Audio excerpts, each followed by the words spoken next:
কাজল লেপটে গেছে তো। নেমন্তন্ন বাড়ি থেকে আসলে এরকমই হয়, তাহলে লোকে বুঝবে কিভাবে আমরা দুপুরবেলায় খেয়েছি, যদিও খাওয়ার তাহলে আমরা ভিডিওই করতে পারিনি। এই যে আরেকজন এসেছে কালকে আসার পর থেকে, এই যে ডাব্লিউডাব্লিউএফ চলছে এখানে। কালকে আসার পরে তো কোনো ভিডিওই করা হয়নি, একটুখানি খাবার দাবারের বোধহয় দুপুরবেলা ভিডিও করেছিলাম, জানি না সেটা কতটুকু হয়েছে।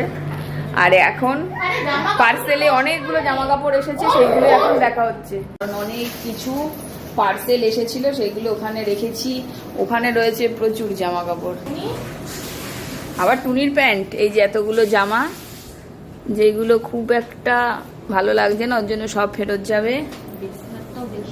না না, আর এখানে আর এই যে এরকম একটা সুন্দর জুতো এসেছে, যেটা আমারই জন্য, কারণ এটা আমার পায়ে হয়েছে, ওর পায়ে হচ্ছে না। এরকম মেটেরিয়ালসের জুতো আমি কিনেছিলাম 50 টাকায়, কিন্তু এখন এটাও